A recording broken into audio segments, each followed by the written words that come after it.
Et bonjour, aujourd'hui on va parler des grosses annonces de chez Urban, qui à l'image de ce que fait Panini sur les Panini Big News, trust un petit peu l'actualité là ces derniers jours. Mais s'il y a un truc qu'on peut pas enlever en Panini, c'est que je trouve qu'ils font les choses mieux au niveau des annonces. Alors ils font des annonces tous les jours. Chez Urban c'est une fois tous les 2 jours, une fois de temps en temps. On sait pas quand ça démarre, on sait pas quand ça finit. Et chez Panini, non seulement vous retrouvez l'information sur Facebook, vous retrouvez aussi l'information sur Instagram, Twitter, enfin tous les réseaux sociaux. TikTok, j'en sais rien. Mais chez Urban, vous trouvez l'information que sur Facebook. Ils ne le partagent pas, ces informations-là ne sont pas partagées sur Instagram, sauf peut-être à la fin où il y aura juste une photo avec le calendrier des sorties. Mais là, si vous voulez plus d'informations, il faut aller voir sur Facebook. Et encore, on ne vous explique pas grand-chose, on vous met une image, on vous dit voilà, ça sort, et cliquez sur le lien pour aller sur le site d'Urban pour avoir tout le reste des informations. Donc je trouve que c'est un peu moins pratique, surtout pour moi quand j'essaie de faire un résumé. Et puis, on ne sait pas si c'est terminé. Alors a priori non, c'est pas terminé. Cette vidéo, à mon avis, on aura une deuxième un peu plus tard, parce que là, au moment où j'enregistre, nous sommes lundi, on a vu passer dans les plannings de sortie une nouvelle vague Urban Nomad pour fin janvier avec beaucoup de Superman dedans, avec des prix qui parfois sont un peu plus élevés qu'habituellement. Euh, donc à voir. Donc on va attendre qu'Urban communique officiellement là-dessus et je referai sans doute une vidéo sur cette prochaine vague à part. Et puis en ajoutant évidemment les 2-3 bricoles qu'ils auront ajoutées par rapport à cette vidéo d'aujourd'hui où je vais m'arrêter sur la dernière annonce que j'ai vu passer, c'était Nightwing Infinite. Donc je vous disais, je trouve que Panini fait un peu mieux les choses parce qu'en plus de ça, Panini répond aux questions qu'il y a dans les commentaires. Sur Facebook, il y a plein de gens qui posent des questions et il y a zéro réponse du community manager d'Urban. Alors après, celui de Panini, quand il répond, il peut répondre de façon très sèche et très, très hautaine et parfois insultante. Après, moi je suis banni de chez Panini parce que soi-disant je suis vulgaire, mais bon, après, quand on me traite de gros con, évidemment, j'ai pas tellement envie de faire des doudous. Bon, alors du coup, il n'y a pas tellement de réponses aux questions sur sur les Facebook de Panini, c'est un peu dommage. Mais voilà, il y a des annonces qui sont plutôt sympathiques. En commençant par Absolute Power, on savait que ça allait débarquer dans tous les cas, parce que c'est la prochaine gros event, un peu limite une crise chez DC, orchestrée par Mark Waid et Dan Mora, qui travaillent déjà ensemble sur Superman et Batman World's Finest, qui est sans doute l'une les 3 meilleures séries DC du moment. Ouais. Vous voulez mon top 3? Vous voulez mon top 3, hein. Superman Batman World's Finest, Nightwing Infinite par Tom Taylor et Bruno Redondo, et bon, il n'y a qu'un tome pour l'instant, mais ça a confirmé, Wonder Woman hors la loi par Tom King et Daniel Sampere. C'est vraiment les 3 séries que je trouve les plus sympas en ce moment à lire, tout Marvel et DC confondus. Donc Absolute Power par Mark Waid et Dan Mora débarque le 31 janvier dans un volume de 320 pages proposé à 31€. 320 pages, 31€, gardez-le en mémoire. À l'intérieur, vous aurez le Free Comic Book Day de l'event, les 2 numéros sur 4, je crois, de l'event Absolute Power, plus des tie-in. C'est-à-dire qu'en fait, c'est un tome 1, il y aura un tome 2 d'à peu près le même tarif, avec d'autres tie-in et les numéros 3 et 4 de l'event Absolute Power. Faites votre choix, 31€ x 2, 60 balles. Le trade paperback américain, lui, sort en février, début février, là on est au 31 janvier, avec juste la mini-série sans les tie-in et sera proposé à 30 balles, à peu près 30 balles. Maintenant, j'ai eu plusieurs retours, j'ai pas lu en VO, j'ai eu plusieurs retours de gens qui me disent bah les tie-in servent à rien, et d'autres gens qui me disent le tie-in, je ne sais plus lequel en particulier, est extrêmement important pour la comparaison de les ventes. À voir. Je vais attendre la sortie VF, je le lirai en VF, on verra ce que ça donne, j'en ferai sans doute une vidéo dédiée à ce moment-là. Donc ça c'est pour le 31 janvier. Le 31 janvier également, Dawn of Green Arrow and Black Canary, le tome 2 sur 2, et oui, étonnant, ça continue aux États-Unis, mais là ça s'arrête. Pourquoi? Sans doute que les ventes n'étaient pas en rendez-vous. C'est vrai que moi non plus, enfin là où je travaille, ça n'a pas non plus eu les ventes de Dawn of Superman, de Dawn of Green Lantern, enfin Green Arrow, je pense que c'est celui que j'ai moins bien vendu. C'est scénarisé par Joshua Williamson et Kelly Thompson, avec au dessin Xermanico, je sais pas comment on le prononce. Donc je vous ai dit, ça sort le 31 janvier, 304 pages, 36 €. Sur Absolute Power, on était à 320 pages, 31 €. Pourquoi? Quelqu'un a posé la question dans les commentaires, il n'y a pas eu de réponse. Bon, bah voilà. À l'intérieur, vous avez Green Arrow, les épisodes 7 à 12, et Birds of Prey, donc c'est pas Black Canary, mais Birds of Prey, et les épisodes 7 à 12. Quel accent anglais incroyable. Ensuite, on a une tentative éditoriale particulière de la part de chez Urban, mais qui n'est pas non plus complètement nouvelle, parce qu'ils nous avaient déjà fait le coup avec la série Watchmen, qu'ils avaient sorti en chapitres séparés, dans des fascicules hardcover fins à, de mémoire, je crois que c'était 6 €, 5,90 €. Je peux me tromper. Hein. Et donc là, ils font la même chose sur une série qui est publiée aux États-Unis chez Image Comics, c'est pas du DC. Ça s'appelle The One Hand, et l'autre série s'appelle The Six Fingers. One Hand, c'est du Ramvi et du Laurence Campbell. Ramvi, je suis échaudé. Laurence Campbell, je suis moins échaudé. Voilà. Parce que Laurence Campbell, c'est un mec qui est passé au Festival des Villes en haut, qui a fait du Punisher. J'ai une planche originale de Laurence Campbell parce qu'il les vendait vraiment pas cher. Et qui est un artiste au style un peu noir, mais qui correspondrait complètement à l'ambiance dark détective, enfin à l'ambiance détective de ce titre. Et j'ai un peu peur du scénario de Ramvi, je vous avoue. Le deuxième titre, Six Fingers, c'est scénarisé par Dan Waters et c'est dessiné par Sumit Kumar. Sumit Kumar, vous le connaissez pour This Savage Shores, qui était scénarisé par Ramvi et qui est sorti chez iComics il y a quelques années. Donc, ce sont deux mini-séries qui sont à lire en parallèle, deux mini-séries de 5 épisodes qui sont à lire en parallèle. C'est-à-dire qu'il faut lire One Hand et ensuite il faut lire Six Fingers. One Hand, c'est vu par un détective, si j'ai bien compris. Six Fingers, c'est vu par une étudiante. Donc c'est la même histoire mais vue par deux protagonistes différents, avec un style graphique différent, parce que Laurence Campbell, encore une fois, c'est beaucoup plus sombre, alors que Six Fingers, on a l'impression que c'est beaucoup plus coloré. Donc comme les deux titres sont à lire en parallèle, comme à l'époque sur King in Black, il fallait lire un épisode de King in Black, un épisode de Venom, un épisode de King in Black, un épisode de Venom, là c'est pareil, un épisode de One Hand, un épisode de Six Fingers, voilà. Ils les ont réunis dans un seul fascicule, en tout il y en aura 5. Je ne sais pas si c'est du hardcover, vu le prix je pense que oui, ou si c'est du souple. Maintenant moi quand j'entends fascicule, en général j'entends souple, mais là c'est quand même proposé à 7,90 €. Le premier tome fait 72 pages, les autres tomes font 64 pages.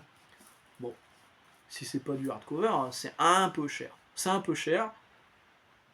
J'étais pas chaud. J'ai lu les résumés, j'ai vu quelques planches. Je me dis pourquoi pas. Le premier numéro sera proposé soit tout seul, soit avec un fourreau. Je sais pas s'il y aura une différence de prix, je pense que oui, hein. Le fourreau ça se paye un petit peu. Le 31 janvier, oh là là, vous allez entendre la pluie, je suis désolé. Donc le 31 janvier pour le tome 1 et un numéro par mois jusqu'au mois de mai 2025 pour avoir la totalité. Gageons que, à un moment, en fin d'année ou début 2026, on aura un album réunissant tout. C'est vrai que là, le choix d'Urban, il est assez curieux. Ils auraient pu faire un album qui réunit tout d'un coup. Mais c'est vrai que du coup, le prix d'entrée aurait été beaucoup plus élevé. Et là, proposer un prix d'entrée à 7,90 €, même si au final, vous allez payer 5 fois 8. Je vous laisse faire le calcul 40. Ouais. pour avoir la totalité des deux séries, donc pour une dizaine d'épisodes. Ça fait peut-être un peu cher, mais c'est comme le coût du crédit, quoi. Ça passe plus facilement dans un budget mensuel que tout claquer d'un coup. Voilà, à vous de voir. Dites-moi si vous, dans les commentaires, cette formule vous convient. Moi, je trouve qu'elle est pas idiote. Et j'aimerais la voir se reproduire sur d'autres séries. Parce que ça fait un peu version intégrale systémique, et ça, c'est cool. Donc ensuite, on a toujours... Oula, j'ai ripé. Je mue, c'est pour ça. Le 17 janvier, Poison Ivy tome 4, bon pas grand chose à dire, je lis pas la série, c'est J. Willow Wilson et Marcio Takara, 152 pages, les épisodes 19 à 24. Toujours le 17 janvier, Superman Chronicles 1988, volume 3, qui est la fin du travail de John Byrne sur le personnage de Superman, donc la réinvention de Superman depuis Man of Steel. Maintenant vous avez tout dans des Superman Chronicles. 472 pages pour 40 €. On a ensuite de l'indépendant, avec Ain't No Grave, ça c'est le titre américain, le titre français c'est Aucune tombe assez profonde. Pourquoi l'avoir traduit? Il y a des trucs que je m'explique pas. Parce que donc ça sort dans le grand format Urban. tel que celui-ci. Ah vache, c'est cher. C'est lourd surtout. Enfin, c'est cher, non, ce sera 21 €. Donc ça sort en grand format urbain comme ça. Euh, Et vous voyez, par exemple, 100 Bullets, ça s'appelle pas 100 balles. Hein. Parce qu'en fait, s'ils le sortent comme ça, c'est pour draguer les lecteurs de franco-belge, que les libraires comme moi le placent en rayon franco-belge, mais moi je fais de la résistance, j'en mets un petit peu en franco-belge. Mais j'en mets aussi en rayon comics, parce qu'à la base c'est quand même du comics. C'est du Scotty Young et Jorge Corona, ils ont déjà travaillé ensemble chez Middle West. Middle West était ressorti chez Urban aussi dans cette collection grand format Urban, où on enlève le comics, hein, parce que ça fait sale, ça fait tâche. 152 pages, 21 €. Voilà, c'est pareil, Nice House on the Lake, et ils l'ont pas traduit par La Jolie Maison sur le lac. Ils ont laissé Nice House on the Lake. Pourquoi avoir traduit Ain't No Grave? Peut-être parce que Ain't c'est un peu compliqué à prononcer pour quelqu'un qui n'est pas habitué avec l'anglais. Et pourquoi l'avoir traduit par Aucune tombe assez profonde. Donc ça c'est pour le mois de février, le 7 février. Le 17 janvier, on revient un petit peu en arrière, Batman Superman World's Finest tome 5, Mark Waid, Dan Mora, avec Mr. Mixed Pickle. Est-ce que je l'ai bien prononcé? Je ne sais pas. Parce que c'est vrai que je ne sais pas prononcer les noms des auteurs, mais alors les noms des personnages, les lutins de la énième dimension, Mr. Mixed Pickle, je ne sais pas si je le dis bien. Dites-moi dans les commentaires comment vous le prononcez. Ça va être compliqué de le taper à l'écrit déjà. 136 pages, 18 € les épisodes 25 à 29. On a au mois de février, le 28 février, on avance un petit peu. Batman Off-World, qui était normalement prévu pour fin d'année, mais qui a connu un retard aux États-Unis, donc forcément la version française a été décalée. Donc quand on nous a annoncé que Urban arrêtait plus ou moins DC Comics en France, Batman Off-World, il était toujours dans les plannings et il était. Pardon, un petit rototo. Il était au mois de février. Alors, c'est Batman qui part sur Mars. À quelques jours près, on aurait pu faire la blague. Batman part en mars, au mois de mars. Ouais, dommage, on est 28 février. Léger coup marketing loupé de la part de chez Urban Comics. Jason Aaron et Doug Mahnke. J'espère que cette fois ils vont bien l'orthographier ou Doug Mahnke. Parce qu'a priori, dans certains anciens titres publiés chez Urban, où Doug Mahnke était le dessinateur, il ne savait pas placer le H. Il y a un H dans Mahnke, il ne savait pas le placer. 168 pages, 18 €, il y aura 6 numéros à l'intérieur. Ensuite, on a Le Déviant, un conte de Noël, tome 2. Le tome 1 sort le 11 octobre, la semaine prochaine au moment où vous voyez cette vidéo. 144 pages, 20 € pour ce tome 2. Le 7 février, James Tynion the Four, Nice House of the Lake, La Jolie Maison sur le lac. Joshua Hickson. Je ne sais pas ce que donne le tome 1, ne l'ayant pas lu, je ne sais pas si je vais le lire. C'est du conte de Noël un peu horrifique. Enfin là, pour moi, c'est les grosses annonces qui m'ont plus intéressé dans ce qui a été. Alors il y a pas mal de trucs qui m'intéressent. Hein. Absolute Power, moi j'y vais. One Hand and Six Fingers, je suis limite, je pense que je vais craquer. On verra. Le Batman Sub, je prends. Batman of War, je sais pas trop, on verra. Mais Unnamed, c'est Day One. Unnamed, c'est l'univers de Geoff Johns et Gary Frank. Donc avec Junkyard Joe, ça c'est du trade paperback américain.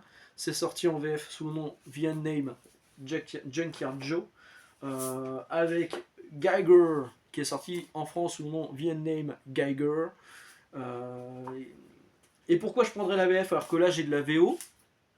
Parce que la VF, Urban fait bien les choses. Par exemple sur Geiger, en VO, vous n'avez que la mini-série. Vous n'avez pas le 80 pages Giant qu'il a fallu que je trouve à part et que je paye plus cher que la VF du coup. Ils l'avaient pas mis dedans, alors qu'en VF ils l'ont mis dedans. Et ça valait carrément plus le coup du coup. Oui, c'est beaucoup de coups. Avec des histoires inédites dedans, avec du Redcoat, justement Redcoat on va en parler juste maintenant, et tout l'univers de Geiger, de The Unnamed, développé dans ce 80 pages Giant que vous avez donc dans le tome 1 VF. Donc je prendrai la VF pour la suite parce que au vu de ce qui est annoncé sur le sommaire, ça me paraît complet par rapport à ce qui va être proposé aux US. Il n'y a pas encore de date pour certains des trade paperback US, certains des titres qui sont proposés en VF, il n'y a pas encore de date pour le trade paperback US. Donc, The Unnamed, l'univers The Unnamed de Geoff Johns et Gary Frank revient au mois de février, le 21 février avec Redcoat Numéro 1, alors là c'est pas Gary Frank au dessin, c'est Brian Hitch. C'est ça, Redcoat. Voilà. Le numéro 1, 7 numéros à l'intérieur, plus Tales of the Unnamed, The Blizzard. Bah c'était pas ça, non c'est pas là-dedans. Hein. Je crois pas. Hein. Non, c'est With the Redcoat. Qu'est-ce que je parle bien anglais, mon dieu. Donc vous voyez, le Tales of the Unnamed, le spécialiste français de l'univers de Geiger, c'est les rubriques de G, c'est Jérôme, et lui-même m'a dit, il n'y a pas de date pour Tales of the Unnamed. Il y a effectivement un trade paperback américain pour Redcoat, mais on ne sait pas s'il y aura Tales of the Unnamed et Blizzard dedans. Et là en VF, c'est confirmé, donc 312 pages, 31€ le 21 février. Je vous invite à aller voir d'ailleurs la vidéo, si j'y pense, je vais la mettre en description, de l'interview de Jeff Jones et Gary Frank. Alors là, Jérôme, incroyable. Où c'est très intéressant parce qu'en plus c'était au moment de la relance de cet univers-là, sous le label Ghost Machine, qui est le nouveau label appartenant à Jeff Jones et Gary Frank. Je crois qu'ils sont deux dessus. Et on aura également le 21 février, à la même date, Geiger tome 2. Donc Geiger, hop, je vous le remontre encore une fois, c'est ça. Who is the Glowing Man? Le tome 2, avec à l'intérieur, donc là c'est Gary Frank au dessin, avec à l'intérieur Ground Zero numéro 1 et 2, Ghost Machine, donc le numéro spécial qui lançait l'univers Ghost Machine aux États-Unis, et les 6 premiers épisodes de Geiger, la nouvelle série Geiger, 224 pages, 22€. En plus de ça, c'est pas trop cher. C'est marrant que le tome 1 il soit en 312 pages, ouais, 312 pages, ouais, c'est ça qui explique la différence de tarif. Voilà, la dernière annonce. Oh, la belle annonce que voilà. Nightwing Infinite tome 7 sortira, j'ai pas noté la date, quel con. Je crois que c'est fin janvier, je sais plus. Les épisodes 113 à 118, plus l'annuel 2024, c'est le dernier numéro de Nightwing Infinite. Eh bien, je pense que ça va signer la fin de notre belle relation avec ce personnage, parce que je vois pas comment on pourrait faire mieux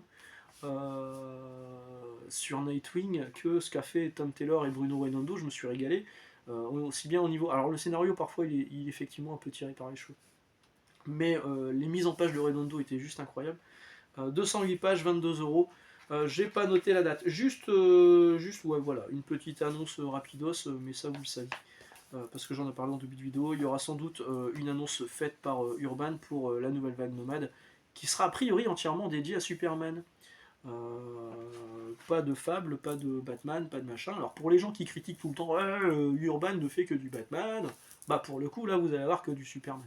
Voilà. Bon, bah je vous laisse là. Wait and see, comme dirait l'autre, pour voir si Urban annonce d'autres choses entre temps. On va se retrouver dimanche. Et puis bah, je vous souhaite encore une fois d'excellentes journées, excellente lecture. Et bah, à très bientôt. Ciao!